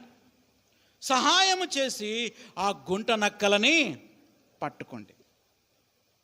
గుంట నక్కలు ద్రాక్ష తోటని ఏం చేస్తున్నాయి, పాడు చేస్తూ ఉన్నాయి. దీన్ని మనం ఎలా అర్థం చేసుకోవాలంటే, భార్యాభర్తల మధ్య ఉండేటువంటి ఆ ప్రేమను పాడు చేయడానికి కొన్ని గుంట నక్కలు తయారవుతాయి. వాటిని మనం పట్టుకోవాలి. భార్యాభర్తల మధ్య ఉండేటువంటి ప్రేమను, వారి మధ్య ఉన్న అనురాగాన్ని చెడగొట్టేటువంటి గుంట నక్కలు ఎవరు, ఏమిటి అనేది ప్రశ్న. చెప్పగలరా కొన్ని? మీరు చాలా కుటుంబాలు చూస్తున్నారు కదండి, భార్యాభర్తలు అన్యోన్యంగా ఉంటారు, ఒక్కసారి వాళ్ళిద్దరి మధ్య భేదాలు వచ్చేస్తాయి. కారణం వాళ్ళిద్దరు కాదు, ఎవరో నిప్పు పెట్టారనమాట, అది ఎవరో ముట్టించారు. అర్థమైందా మీకు? వాళ్ళే గుంట నక్కలంటే వాళ్ళ విషయంలో మనం చాలా జాగ్రత్తగా ఉండాలి. చెప్పండి. లిటిల్ ఫాక్సెస్, హెడ్డింగ్ పెట్టుకోండి, గుంట నక్కలు. ఎవరి గుంట నక్కలు అంటే రాసుకోండి, భార్యాభర్తల మధ్య ప్రేమను చెడగొట్టే గుంట నక్కలు. మొట్టమొదటి గుంట నక్క పేరు అహం. ఏంటది? అహం. నేను, అప్పుడప్పుడు అంటాడు నేను మగాణ్ణి, నేను చెప్పిందో నువ్వు వినాలంటాడు. భార్య అప్పుడు విలవిల్లాడిపోయింది. కాబట్టి అహం అనేటువంటి గుంట నక్క భార్యాభర్తల మధ్య ఉన్న ప్రేమను ఏం చేస్తుంది చెప్పండి? పాడు చేస్తుంది. రెండవది అనుమానం. భర్త మీద భార్యకు అనుమానం, భార్య మీద భర్తకు అనుమానం. ఇది ఒక భయంకరమైన గుంట నక్క. దాన్ని పట్టుకోవాలా. దాన్ని రానిచ్చావో మీ ఇద్దరి మధ్య ఉన్న ప్రేమ బంధాన్ని ఏం చేస్తుంది? అది నాశనం చేస్తుంది. మూడవది పరస్త్రీ వాంఛ లేదా పరపురుషుని వ్యామోహం. పరస్త్రీ వాంఛ లేదా పరపురుషుని వ్యామోహం. ఒక్కసారి నీ మనసు పరస్త్రీ మీదకి వెళ్తే, నీ మనసు పరపురుషుడి మీదకి వెళ్తే ఆ వ్యామోహం అనేది ఒక గుంటనక్క. అది మీ వైవాహిక జీవితాన్ని, భార్యాభర్తల మధ్య ఉన్న ప్రేమను ఏం చేస్తుంది? అది నాశనం చేస్తుంది. నెక్స్ట్ ఎన్నైనా ఇప్పటికి? 3. 4వది చాడీలు వినడం. చాలామంది స్త్రీలు చేస్తూ ఉంటారు తప్పు, జాగ్రత్తగా ఉండాలి. పురుషులు కూడా చేస్తారులే, కాకపోతే స్త్రీలు కొంచెం బలహీనులు కాబట్టి గబాలనే వింటారు. అప్పుడప్పుడు నీ భర్త గురించి చెప్తూ ఉంటారు నీకు నెగిటివ్గా. అవి విన్నావో నీ కొంప నువ్వే కూల్చుకున్నట్టు. భార్య కూడా చెప్తూ ఉంటారు, నువ్వు డ్యూటీకి వెళ్ళగానే నీ భార్య కొత్త చీర కట్టుకొని చక్కగా తయారయ్యి ఆడుకో వెళ్ళిందని చెబుతాడు అనమాట. ఆ చెప్పుడు మాటలు వింటే ఏమైద్ది? భార్యాభర్తల మధ్య ప్రేమ పెరిగిద్దా తగ్గిపోయిద్దా? గట్టిగా చెప్పండి. తగ్గిపోయింది. వీళ్ళంతా గుంటనక్కలు, ఈ మధ్యలో వాళ్ళు. Be careful. తర్వాత గుంటనక్క ఎవరంటే కొన్నిసార్లు ఇన్లాసే గుంటనక్కలుగా మారతారు. ఈ మాట అంటున్నందుకు నన్ను క్షమించండి. ఎవరి ఇన్లాస్ అంటే అత్తమామలు, ఆడబిడ్డలే కొన్నిసార్లు గుంటనక్కలుగా మారే ప్రమాదం ఉన్నది. వాళ్ళని ఎంతవరకు మీ మధ్యకు అనుమతించాలో అంతవరకే అనుమతించాలి. వాళ్ళు చెప్పే నెగిటివ్ విషయాలు, నీ భార్య గురించి మీ అక్క లేకపోతే మీ చెల్లి, మీ అమ్మ, మీ నాన్న చెప్పే నెగిటివ్ విషయాలు ఎన్నడూ వినకూడదు. చాలాసార్లు తల్లి మాటలని కాపురాలు పోగొట్టుకున్న భర్తలు లేరా?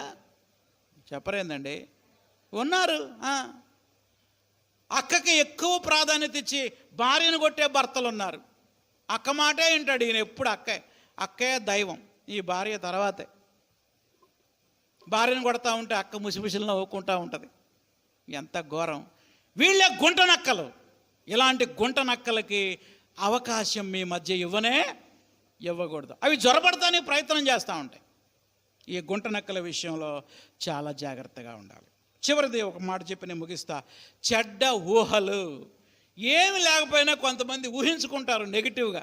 అవి చాలా ప్రమాదకరమైనవి అండి. చెడ్డ ఊహలు.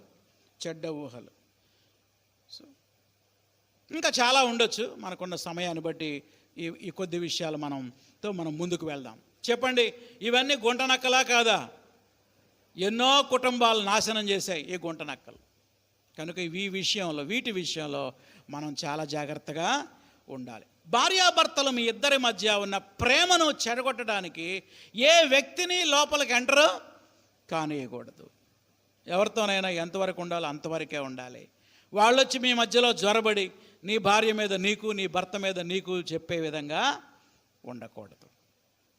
రైట్, ఇక 3వ అధ్యాయంలోకి వద్దాం. కనుక మన వైవాహిక జీవితంలో భార్యాభర్తల మధ్య ప్రేమను చెడగొట్టే వ్యక్తులకు దూరంగా ఉండాలి, వస్తువులకు దూరంగా ఉండాలి, అలాంటి మాటలకు దూరంగా ఉండాలి. నెక్స్ట్ 3వ అధ్యాయంలోకి వద్దాం. 3వ అధ్యాయం మొదటి 5 వచనాలు కళ. ఎవరు కనిన కళ? షూలమితి కనిన కళ. 3వ అధ్యాయం 1వ వచనం చూడండి. రాత్రి వేళ పరుండి ఉండి నేను నా ప్రాణప్రియుని వెతికితిని, ఎంత వెతికినా అతడు కనబడకపోయాను. నేను ఇప్పుడే లేస్తాను, పట్టణం వెంబడి పోతాను, వెతుకుతాను, సంత వీధుల్లో రాజవీధుల్లో తిరుగుతాను, నా ప్రాణప్రియుని వెతుకుతానని అనుకుంటుని, ఎంత వెతికినా అతడు కనబడలేదు. పట్టణంలో సంచరించే కావలి వారు నాకు ఎదురుపడ్డారు. మీరు నా ప్రాణప్రియుని చూశారా అని అడిగాను. వాళ్ళని విడిచి కొంచెం దూరం వెళ్ళాను. నా ప్రాణప్రియుడు నాకు ఎదురుపడ్డాడు. వదిలిపెట్టకుండా అతన్ని పట్టుకున్న. నా తల్లి ఇంటికి అతన్ని తోడుకొని వచ్చి నన్ను కనిన దాని అరలోకి తోడుకొని వచ్చి. ఇది ఒక కళ, డ్రీమ్. ఇలాంటి భయం గొలిపేటువంటి కళలు ఎందుకు వస్తాయి అంటే, న్యాచురల్గా మనం భయపడతా ఉంటాం. ఏ విషయం గురించి అయితే మనం భయపడతామో అవి నిజంగా జరిగినట్టే కళలు వస్తాయి. అర్థమైందా? అందుకే దేని గురించి భయపడకూడదు. ఇలా జరిగిద్దేమో, నా పెళ్ళి పెటాకులైపోయిద్దేమో, ఈయన అసలు జీవితకాలం నన్ను ప్రేమిస్తాడా, పరస్త్రీ వ్యామోహంలో ఏమైనా పడతాడేమో, ఇలాంటి దురాలోచనలు ఉంటే అవే కళలు మనకి వస్తాయి. కళలో కూడా నువ్వు ప్రశాంతంగా ఉండలేవు, నువ్వు ఇలలో ఉండలేవు, కళలో ఉండలేవు. అందుకని నెగిటివ్ ఆలోచనలు ఎప్పుడు కూడా రాకూడదు. అది భర్తకి రాకూడదు, భార్యకి రాకూడదు. 3వ అధ్యాయంలో పెళ్ళి అయిపోయిందిగా. ఎవరెవరికి? షూలమితికి, సొలొమోనుకి. పల్లకి పంపించాడు, ఆ తర్వాత వివాహమైంది. 4వ అధ్యాయంలోకి వద్దాం. 4వ అధ్యాయంలో ఈ 4వ అధ్యాయం అంతా పెండ్లి కుమారుడు పెండ్లి కుమార్తెని పొగుడుట టైటిల్. అది appreciation of a husband of his wife. ఒక పెండ్లి కుమారుడు, వివాహమైన ఒక పెండ్లి కుమారుడు తన భార్యని ఏం చేస్తున్నాడు? అభినందిస్తున్నాడు. ఏం చేస్తున్నాడు? మెచ్చుకుంటున్నాడు. ఎన్నో అధ్యాయం ఇది? 4 కాదు, 7 కూడా అంతే. 7వ అధ్యాయం కూడా చూడండి. రాజకుమార పుత్రిక, నీ పాదరక్షలతో నీవెంత అందముగా నడుస్తున్నావు. కాబట్టి 4, 7 అధ్యాయాలు అంతా ఏంటి? The husband appreciation of his wife. భర్త తన భార్యను ఏం చేస్తున్నాడు? మెచ్చుకుంటున్నాడు. ఆమె సౌందర్యాన్ని పొగుడుతున్నాడు. నేను కొన్ని వచనాలు చదువుతా, ఎలా పొగుడుతున్నాడో ఒక్కొక్క దాని ఇలా సర్కిల్ గీసుకోండి. 7వ అధ్యాయం. రాజకుమార పుత్రిక, నీ పాదరక్షలతో నీవెంత అందంగా నడుస్తున్నావు. నీ ఊరువులు శిల్పకారు చేసిన ఆభరణ సూత్రాల వలె ఆడుతున్నవి. 2వ వచనం. నీ నాభి దేశము మండలాకార కలశము. 2వ వచనం. 3వ లైన్. నీ గాత్రము. 4వ లైన్. నీ ఇరుకు చెములు. 3వ వచనం లాస్ట్ లైన్. నీ కందరము దంతగోపుర రూపము. 4వ వచనం 2వ లైన్. నీ నేత్రములు. 4వ వచనం 4వ లైన్. నీ నాసిక. నాసిక అంటే ముక్కు. 5వ వచనం నీ శిరస్సు. 5వ వచనం 2వ లైన్ నీ తల వెంట్రుకలు. 7వ వచనం 2వ లైన్ నీ కుచములు. 9వ వచనం నీ నోరు. చూడండి, భర్త భార్యని టాప్ టు బాటం, అరికాలు నుండి నడినెత్తి వరకు ఏం చేస్తున్నాడు? ఆమెని మెచ్చుకుంటున్నాడు, ఆమె సౌందర్యాన్ని మెచ్చుకుంటున్నాడు. The husband is appreciating his wife. నేర్చుకోవాల్సిన గొప్ప పాఠం ఏంటంటే, ప్రతి భర్త తన భార్యను అభినందించేవాడై ఉండాలి. అది రాసుకోండి. ప్రతి భర్త తన భార్యను ఏం చేయాలి? మెచ్చుకోవాలి. ఇక్కడ సొలొమోను షూలమితి యొక్క సౌందర్యాన్ని మెచ్చుకుంటున్నాడు. ఇదే విషయాన్ని సామెతల గ్రంథంలో కూడా మనం చూడొచ్చు. సామెతల గ్రంథం 31వ అధ్యాయం 29వ వచనం. సామెతల గ్రంథం 31వ అధ్యాయం 29వ వచనం. ఇక్కడ గుణవతి అయిన భార్య యొక్క భర్త భార్యని పొగుడుతున్నాడు. గుణవతి అయిన భార్య యొక్క భర్త భార్యని ఏం చేస్తున్నాడు? ఏమంటున్నాడు చూడండి. 29వ వచనం, క్షమించండి, సామెతల గ్రంథం 31వ అధ్యాయం 29వ వచనం. భార్యతో అంటున్నాడు, చాలామంది కుమార్తెలు పతివ్రతా ధర్మం అనుసరించి ఉన్నారు, కానీ వారందరినీ నువ్వు మించిన దానవని ఆమె పెనిమిటి ఆమెను పొగుడును. ఈ చీరాల్లో చాలామంది పతివ్రతలు ఉన్నారు, కానీ నువ్వైతే వారందరినీ నువ్వు మించిన దానవని ఆమెను పొగుడుతూ ఉన్నాడు. ఒకసారి 60 మంది రాణుల దగ్గరకు వద్దాం చూడండి. 60 మంది రాణులు, 80 మంది ఉపపత్రులు. 6వ అధ్యాయం 8వ వచనం, 6-8. 60 మంది రాణులు, 80 మంది ఉపపత్నులు, లెక్కకు మించిన కన్యకలు ఉన్నారు. 9వ వచనం, నా పావురము నా నిష్కలంకురాలు ఒక్కతే. చూడండి, 60 మంది రాణులు ఉన్నారు, 80 మంది ఉపపత్నులు ఉన్నారు, లెక్కకు మించిన కన్యకలు లైన్లో ఉన్నారు సొలొమోను వివాహం చేసుకోవడానికి. వీళ్ళందరిలో షూలమితి గురించి ఏం చెప్తున్నాడో తెలుసా?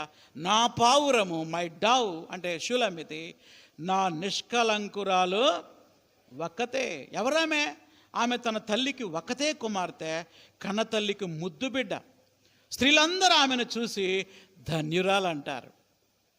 రాణులు ఉపపత్నులు దాన్ని ఏం చేస్తారు? పొగుడుతారు. ఒక భర్త భార్య యొక్క సౌందర్యాన్ని పొగుడుతూ ఉన్నాడు. ఈ పుస్తకంలో భర్త భార్యని పొగడటం మాత్రమే కాదు, భార్య కూడా భర్త యొక్క సౌందర్యాన్ని పొగుడుతూ ఉంది. చూడండి, అది ఎక్కడుందంటే, ఇప్పుడు మనం 4 అధ్యాయాలు అయిపోయినాయి కదా, 5వ అధ్యాయంలోకి వద్దాం. 5వ అధ్యాయంలో కూడా ఒక కళ, చాలా అద్భుతంగా ఉంటుంది ఈ కళ.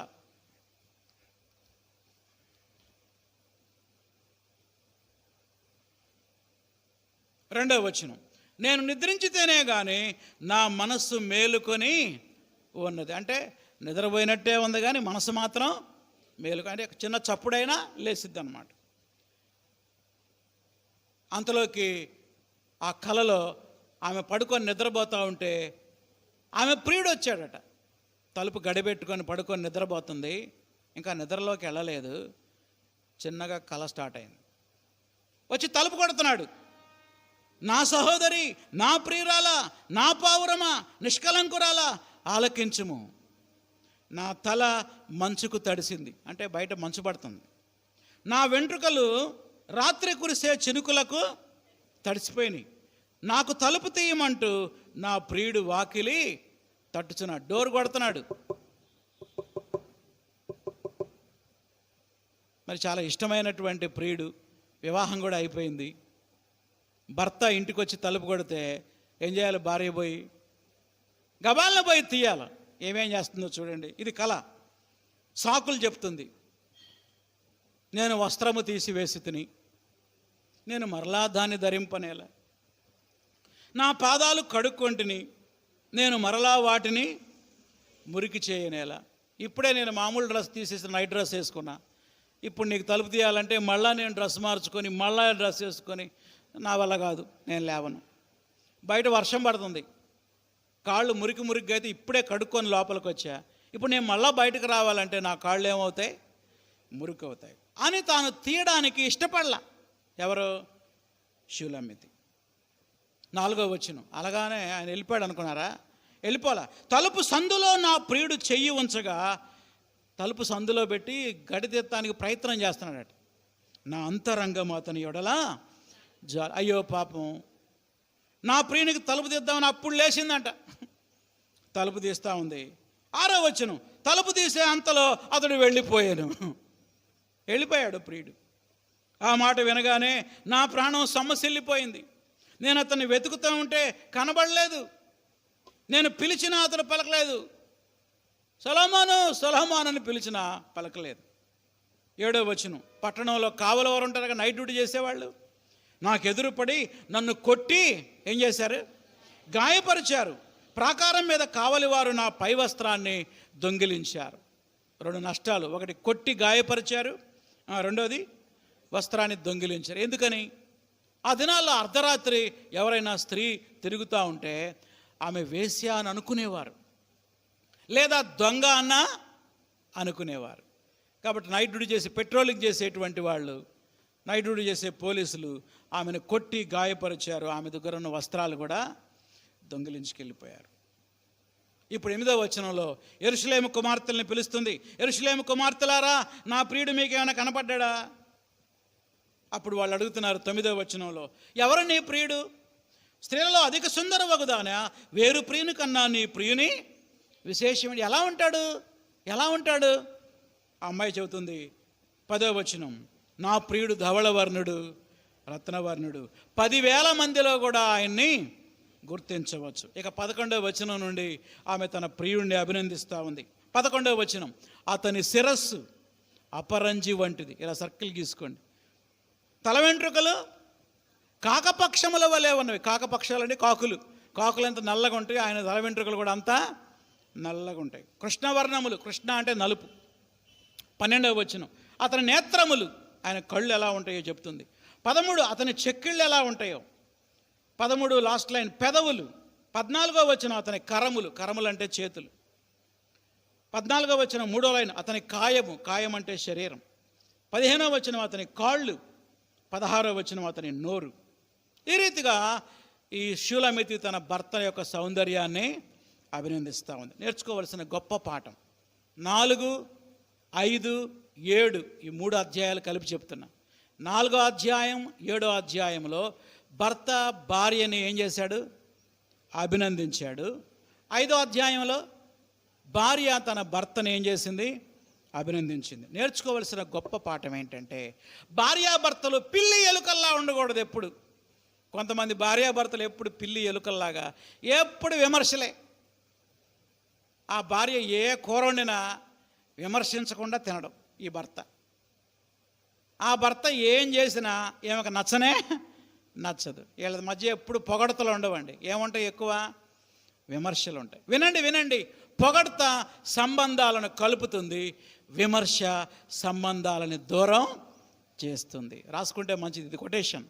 పొగడత సంబంధాలని కలుపుతుంది, ఆ విమర్శ సంబంధాలని దూరం చేస్తుంది. ప్రియమైన దేవుని బిడ్డలారా, దంపతులారా, భార్యాభర్తలారా, నువ్వు ఒక భర్తగా ఉంటే నీ భార్యని మెచ్చుకోవడం అనేది నేర్చుకోవాలి. నువ్వు ఒక భార్యగా ఉంటే నీ భర్తని మెచ్చుకోవడం నేర్చుకోవాలి. ఏం మెచ్చుకుంటామండి అంటారు చాలామంది. నేను ఒక అసైన్మెంట్ ఇస్తాను, మీరు అందరు రాసుకోండి, చేయండి. నీ భర్తలో నీకు నచ్చిన 5 విషయాలు అందరు రాసుకోవాలా. నా భర్తలో నాకు నచ్చిన 5 విషయాలు అందరు రాయాలి. 5 రాయాలి. మీరు కూడా రాయండి. భర్తలు, నా భార్యలో నాకు నచ్చిన 5 విషయాలు. అప్పుడు బయటపడతాయి. చాలా నెగిటివ్స్ ఉంటాయి, నచ్చని విషయాలు చాలా ఉంటాయి. అవి వదిలిపెట్టండి, అవి ప్రభువుకి వదిలిపెట్టండి, ఆయన సరి చేసుకుంటాడు. మనకన్నీ నచ్చనయే కనపడతాయి. ఎవరిలో? భార్యలోనైనా భర్తలో. అందుకే మనం పొగడం. కొంతమంది అంటారు పొగిడితే మొలక చెట్టు ఎక్కుతా అంటారు. అది లోకనానుడి. బైబిల్ చెప్తున్న సత్యం ఏంటంటే, భార్యాభర్తలు ఒకరినొకరు అభినందించుకోవాలి, ఒకరినొకరు గౌరవించుకోవాలి, ఒకరినొకరు ప్రేమించుకోవాలి, ఒకరినొకరు మెచ్చుకోవాలి. ఏ దంపతులైతే ఒకరినొకరు షూలమితి సొలొమోన్ లాగా అప్రిషియేషన్ చేసుకుంటారో ఆ దంపతులు, ఆ కుటుంబం చాలా సంతోషంగా ఉంటుంది. ఆన్సర్స్ ఫర్ యువర్ మ్యారేజ్ అని ఒక పుస్తకం చదివాను నేను. దానిలో బ్రూస్ అండ్ కెరోల్ అనే దంపతులు అప్రిషియేషన్ గురించి ఒక అద్భుతమైన మాట చెప్పారు. అది మొట్టమొదటి ఇంగ్లీష్లో చెప్తా, తర్వాత తెలుగులో చెప్తా. Appreciating Dzire is more than sexual desire in human life అన్నారు. తెలుగు చెప్తా, రాసుకోండి. నన్ను మెచ్చుకోవాలనే కోరిక ఒక వ్యక్తిలో ఎంత బలంగా ఉంటుందంటే వాళ్ళ లైంగిక కోరిక కంటే ఎక్కువగా ఉంటుంది. మళ్ళీ చెప్పనా, నన్ను మెచ్చుకోవాలనే కోరిక ఒక మనిషిలో ఎంత ఉంటుందంటే వాళ్ళ సెక్స్ కోరిక కంటే ఎక్కువగా ఏ కోరిక ఉంటుంది? నన్ను మెచ్చుకోవాలనే కోరిక ఉంటుంది. చిన్న పిల్లలు చిన్న పని చేసినా ఏం ఎక్స్పెక్ట్ చేస్తారు? అమ్మా నాన్న నన్ను మెచ్చుకోవాలి, ఇదిగో మమ్మీ చేసే అంటారు అన్నమాట. చిన్నపిల్లలు, యవనస్తులు, పెద్దవాళ్ళు, ముసలివాళ్ళు, ప్రతి మనిషికి నన్ను మెచ్చుకోవాలనే కోరిక ఉంటుంది. చెప్పండి, ఈ కోరిక ఎవరు తీర్చాలి? భార్యకు ఆ కోరిక ఉంది, భర్త తీర్చాలి, భర్త మెచ్చుకోవాలి. భర్తకు ఆ కోరిక ఉంది, ఆ భార్య మెచ్చుకోవాలి. పిల్లలకు ఆ కోరిక ఉంది, తల్లిదండ్రులు తీర్చాలి. ప్రియమైన దేవుని బిడ్డలారా, భార్యాభర్తలు ఒకరినొకరు మెచ్చుకోవాలి. అది దేవుని వాక్యం చెప్పే గంభీరమైన సత్యం. మరి ఒక ప్రశ్న, నీ భర్తని ఎప్పుడన్నా మెచ్చుకున్నావా? చాలా కష్టం సార్ అంటారా? నీ భార్యను ఎప్పుడన్నా మెచ్చుకున్నావా? మెచ్చుకోకపోతే ఈరోజే స్టార్ట్ చేయండి. 5 విషయాలు రాసుకోండి. ఆ 5 విషయాలు ఆయనకే చెప్పండి. అది మెచ్చుకోవటం అంటే. 5 విషయాలు ఏం చేయాలి? ఎవరికి చెప్పాలి? ఆయనకే చెప్పాలి. ఇంకెన్ని అధ్యాయాలు మిగిలాయి? టైం అయిపోతుంది. 4 అయిపోయింది, 5 అయిపోయింది, 7 అయిపోయింది. 2 ఉన్నాయి. 6వ అధ్యాయం మరియు 8వ అధ్యాయం. ఈ రెండిట్లో 2 విషయాలు చెప్పి నేను ముగిస్తా. 6వ అధ్యాయం.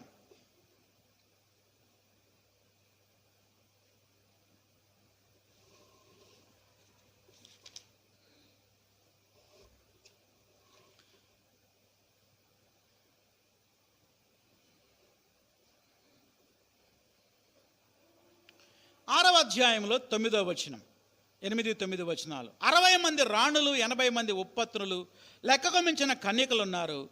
కానీ నా పావురము, నా నిష్కలంకురాలు ఒక్కతే. షూలమితి కళంకము లేనిది. కళంకం అంటే ఏ మచ్చ లేనిది. దేవుని బిడ్డలమైన మనము ఏ మచ్చ లేని వారిగా ఉండాలి. ఏ మచ్చ తెచ్చుకోకూడదు. పెళ్లి చేసేటప్పుడు అమ్మాయికి తల్లిదండ్రులు చెప్తారు, అమ్మ నువ్వు అత్తగారింటికి వెళ్ళిన తర్వాత మాకు ఏ మచ్చ తేవద్దు. షూలమితిలో ఉన్న గుడ్ క్వాలిటీ ఏంటంటే నిష్కలంకురాలు, అంటే ఏ కళంకము లేనిది.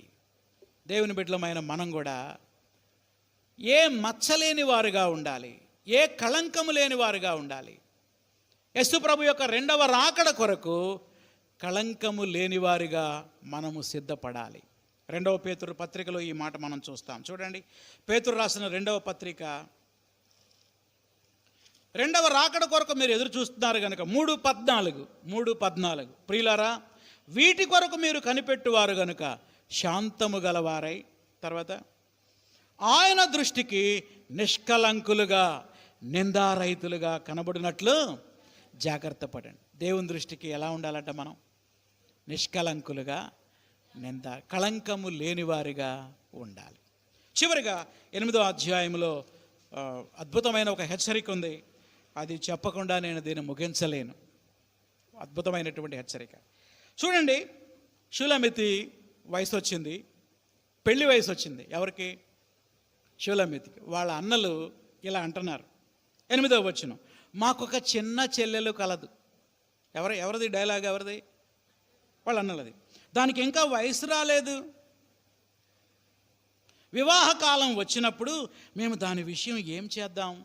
బహుశా నేను అనుకుంటా యుక్త వయసులోకి అప్పుడే అడుగు పెడుతుందేమో షూలమితి. పెళ్లి గురించి ఆలోచిస్తున్నారు ఎవరు? ఈ అన్నలు. బహుశా నేను అనుకుంటా ఈ అమ్మాయి ఇంత నల్లగా ఉంది, ఎవరు చేసుకుంటారు ఈ అమ్మాయిని అని బాధపడుతున్నారేమో. మనం కూడా అంతే. చాలాసార్లు మా అమ్మాయిని ఎవరు చేసుకుంటారు, మా అబ్బాయిని ఎవరు చేసుకుంటారు, వీళ్ళు బలహీనులు, లేకపోతే వీళ్ళకి ఇది లేదు అది లేదు, ఎవరు చేసుకుంటారని. ఆశ్చర్యం చెప్పన, షూలమితి యొక్క అన్నలు చెల్లి వివాహం విషయమై అంత చింతపడుతున్నారు.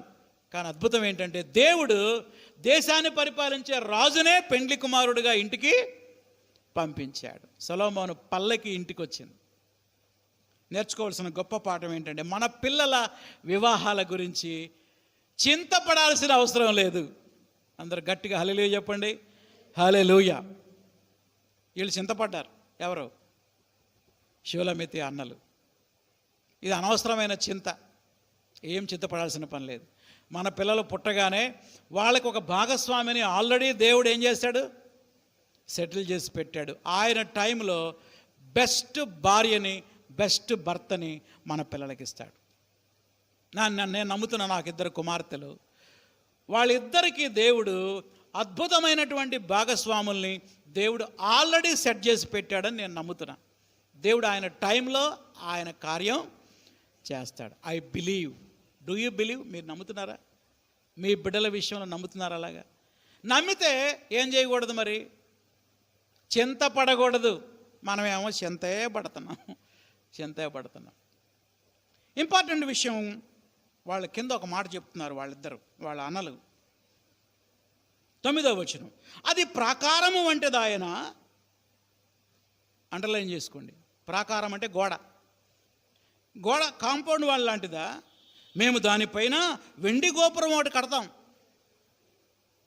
8వ అధ్యాయం 9వ వచనం, పరమగీతం 8వ అధ్యాయం 8వ వచనం. ఒకవేళ మా అమ్మాయి, మా చెల్లి, వాళ్ళు అంటున్నారు అన్నలు, మా చెల్లి ప్రాకారం వంటిదైతే మేమేం చేస్తాం? వెండి గోపురం ఒకటి ఆ గోడ మీద కడతాం. అంటే మంచి వరుణ్ణి తీసుకొస్తామని వాళ్ళ కాన్సెప్ట్. తర్వాత మాట చూడండి, అది కవాటము వంటిది ఆయన అన్నాడు. కవాటం అంటే డోర్, తెరవబడిన ద్వారము. రాసుకోండి మీ బైబిల్లో. కవాటం అంటే అర్థం ఏంటి? తెరవబడిన ద్వారం. ఒకవేళ మా చెల్లి ఈ షులమితి ద్వారము వంటిదా అయ్యిందా? చెప్పండి. తెరవబడిన ద్వారం అంటే ఏంటి? ఒక డోర్ తెరిచి ఉంచామనుకోండి, ఏమవుద్ది? ఎవరైనా లోపలికి వెళ్ళిపోవచ్చు. నో కంట్రోల్, దానికి కంట్రోల్ లేదు. గోడ ఏం తెలియజేస్తుంది మనకి? కంట్రోల్ని తెలియజేస్తుంది. మా చెల్లి పరిశుద్ధంగా ఉంటే, వివాహం అయ్యేంత వరకు ఏ పురుషునితో ఎటువంటి సంబంధం లేకుండా పవిత్రంగా కనుక ఆమె ఉంటే, ఆమె మీద వెండి గోపురం మేము కడతాం. అర్థమైందా? ఒకవేళ ఆమె కవాటము వంటిదైతే అంటే అర్థం ఏంటి? పురుషులందరితో ఆమె చులకనగా ప్రవర్తిస్తే ఏం చేస్తాం మేము? దేవదారు మ్రానుతో దానికి అడ్డులు వేస్తాం, అడ్డి కడతాం. అది విన్నారా ఆ మాట? అడ్డు కడతాం, కంట్రోల్ చేస్తాం. షూలమితిని అడుగుదాం, ఓ షూలమితి, మరి ఇప్పుడు నువ్వు ప్రాకారం వంటి దానివా, కవాటం వంటి దానివా? దానికి ఆన్సర్ చెప్తుంది చూడండి, 10వ వచనం. అయితే నేను ప్రాకారము వంటి దాననైతిని. దేవునికి స్తోత్రము కలుగునుగాక. వివాహం అయ్యేంత వరకు తన యొక్క పరిశుద్ధతని కాపాడుకున్నది. ప్రతి అబ్బాయికి ఎస్ అని చెప్పే అమ్మాయి కాదు.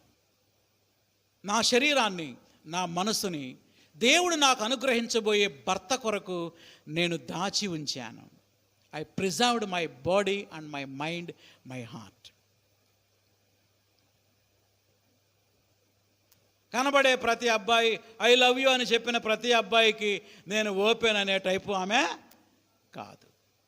యవనస్తులైనటువంటి వారు ఈ విషయంలో షూలమితి వలె ఉండాలి, ప్రాకారము వలె ఉండాలి, పవిత్రంగా ఉండాలి. ఆమె ఎంత పవిత్రమైనదో సొలొమోను ఆమె గురించి చెప్తా ఉంటాడు. ఆమె మూత వేయబడిన ఉద్యానవనం అంటాడు. ఏమంటాడు చెప్పండి ఆ మాట ఒకసారి. ఆమె మూయబడిన ఉద్యానవనం. ఆమె ఉద్యానవనం, కానీ ఏం చేయబడింది? క్లోజ్, మూత వేయబడిన ఉద్యానవనం.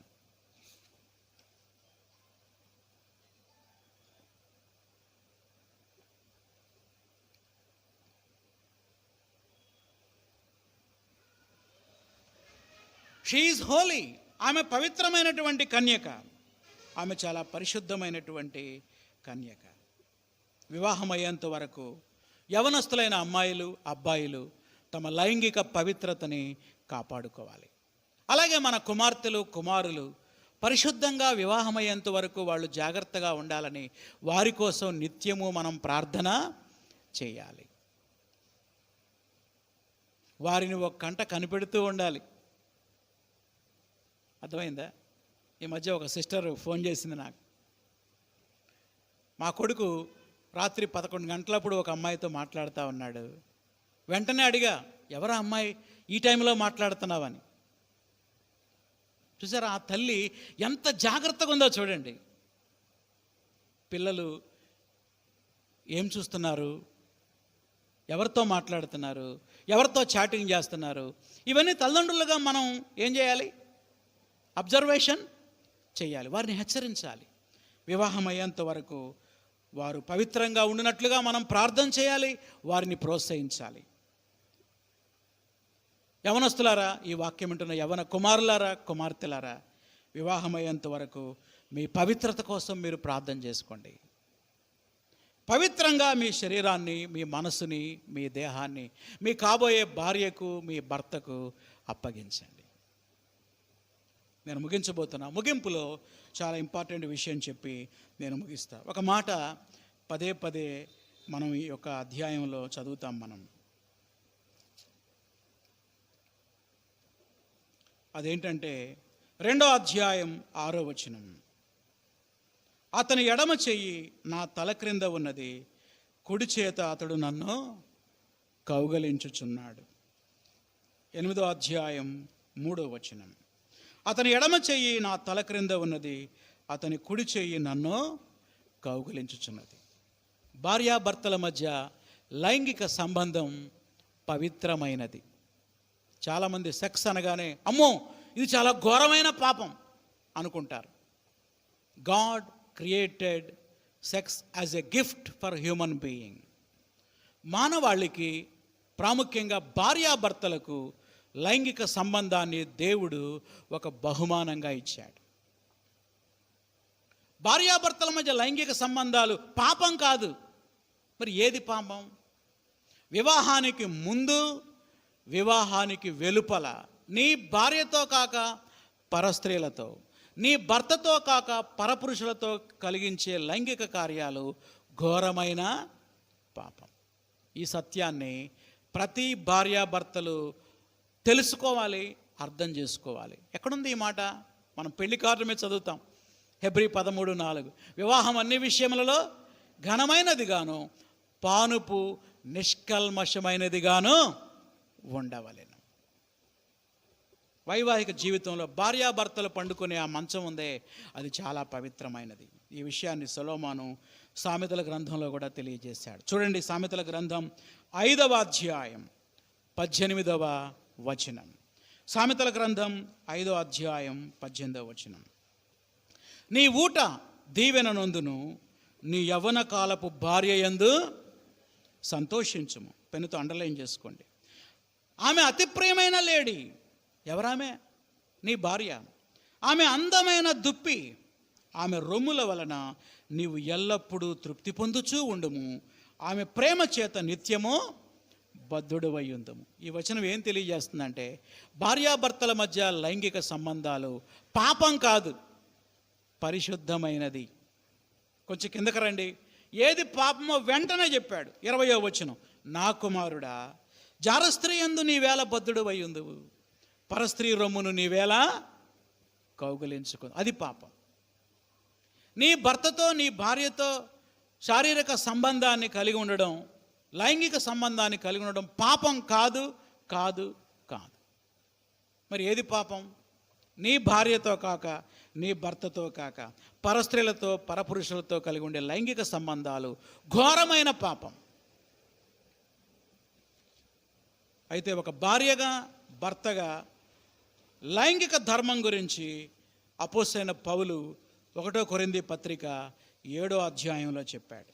1 కొరింథీ 7వ అధ్యాయం 1 నుంచి. మీరు వ్రాసిన వాటి విషయం స్త్రీని ముట్టకుండుట పురుషునికి మేలు అయినను జారత్వములు జరుగుచున్నందున ప్రతి వానికి సొంత భార్య ఉండాలి, ప్రతి స్త్రీకి సొంత భర్త ఉండాలి. పెన్నుతో అండర్లైన్ చేసుకోండి. 3వ వచనం. భర్త భార్యకును, భార్య భర్తకును వారి వారి ధర్మములు నడపవలెను. ఏమిటి నీ ధర్మం? నీ భర్త యొక్క లైంగిక అవసరాలు తీర్చడం నీ ధర్మం. నీ భార్య యొక్క లైంగిక అవసరాలు తీర్చడం నీ ధర్మం. ఒకవేళ తీర్చకపోతే ఏం జరిగిద్దంటే, నీ భర్త వ్యభిచారంలో పడిపోయే ప్రమాదం ఉంది, నీ భార్య వ్యభిచారంలో పడిపోయే ప్రమాదం ఉన్నది. కనుక భార్యాభర్తలు ఒకరి లైంగిక వాంఛలు ఒకరు తీర్చుకోవడం ద్వారా సంతోషకరమైన కుటుంబ జీవితం కలిగి ఉండాలనేది దేవుని యొక్క గొప్ప ఉద్దేశం. ఈ విషయంలో మనం సరిగ్గా ఉండకపోతే వ్యభిచారంలో పడిపోయే ప్రమాదం ఉన్నది. We should be very very careful. ప్రార్థన చేసుకుందాం. తలలు వంచండి. ఒక నిమిషం ప్రార్థన చేసుకుందాం. 8 అధ్యాయాల ద్వారా అనేక విషయాలు ప్రభు మనతో మాట్లాడుతూ వచ్చాడు. ఒక్క నిమిషం మనం ప్రభుతో మాట్లాడదాం. ఎవరినైనా మనం చిన్న చూపులు చూసేవారిగా ఉన్నామా? ప్రార్థన చేసుకుందాం. ప్రభువా, నేను ఎవరిని చిన్న చూపు చూడకుండా నాకు సహాయం చేయి ప్రభువా అని ప్రార్థన చేసుకుందాం. నీవు ప్రాకారం వంటి దానవా, కవాటం వంటి దానవా? ప్రార్థన చేసుకుందాం. ప్రభువా, నేను ప్రాకారం వంటి దానిగా ఉండటానికి నాకు సహాయం చేయి, పవిత్రమైన జీవితం నాకు దయచేయమని ప్రార్థన చేసుకుందాం. ఎప్పుడైనా నీ భర్తని మెచ్చుకున్నావా? ఎప్పుడైనా నీ భార్యని మెచ్చుకున్నావా? ఒకవేళ ఈ రోజు నుండే మనం ప్రారంభిద్దాం. ప్రభువా, ఈ రోజు నుండి నా జీవిత భాగస్వామిని మెచ్చుకోవడానికి నాకు సహాయం చేయి ప్రభువా అని ప్రార్థన చేసుకుందాం. ప్రేమగల మా తండ్రి, పరమగీత గ్రంథాన్ని ధ్యానించడానికి మీరు ఇచ్చిన శ్రేష్టమైన సమయాన్ని బట్టి వందనాలు. ఈ భూమి మీద కుటుంబ జీవితంలో భార్యాభర్తల మధ్య ఎలాంటి ప్రేమ ఉండాలో ఒక అద్భుతమైన గ్రంథాన్ని మీరు మాకు ఇచ్చారు. మీకు వందనాలు. మాతో మాట్లాడుతూ వచ్చారు. మీకు వందనాలు. ఈ వాక్యం వింటున్న ప్రతి వ్యక్తిని బట్టి వందనాలు తండ్రి. ప్రతి పురుషుడు, ప్రతి స్త్రీని బట్టి వందనాలు. ప్రతి భార్య భర్తను ప్రేమించడానికి కృప చూపండి. ప్రతి భర్త భార్యను ప్రేమించడానికి సహాయం చేయండి. గుంట నక్కల్ని పట్టుకోండి అని హెచ్చరించారు ప్రభువా. అహంకారం, అనుమానం, వ్యభిచారం, పరస్త్రీ వ్యామోహం లాంటి గుంట నక్కలు మా కుటుంబ జీవితాల్లో ప్రవేశించకుండా మేము జాగ్రత్తగా ఉండటానికి సహాయం చేయండి. సంతోషకరమైన, మాదిరికరమైన, ఆశీర్వాదకరమైన కుటుంబ జీవితాలు మీరు మాకు అనుగ్రహించమని యేసు నామములో అడుగుతున్నాం తండ్రి. ఆమేన్. ప్రభు యేసు రక్తమే జయం, అపవాది క్రియలకు లయం. ప్రభు యేసు రక్తమే జయం, అపవాది క్రియలకు లయం. ప్రభు యేసు రక్తమునకు సంపూర్ణ విజయం, అపవాది క్రియలకు అనంత నాశనం. హల్లెలూయా, స్తుతి స్తోత్రం. ఆమేన్. మన తండ్రి అయిన దేవుని ప్రేమ, ప్రభు అయిన యేసు క్రీస్తు కృప, పరిశుద్ధాత్మ అన్యోన్య సహవాసము ఇప్పుడు ఎల్లప్పుడు సదాకాలం మనకు తోడై ఉండునుగాక. ఆమేన్. అందరికీ వందనాలు. God bless you. Thank you.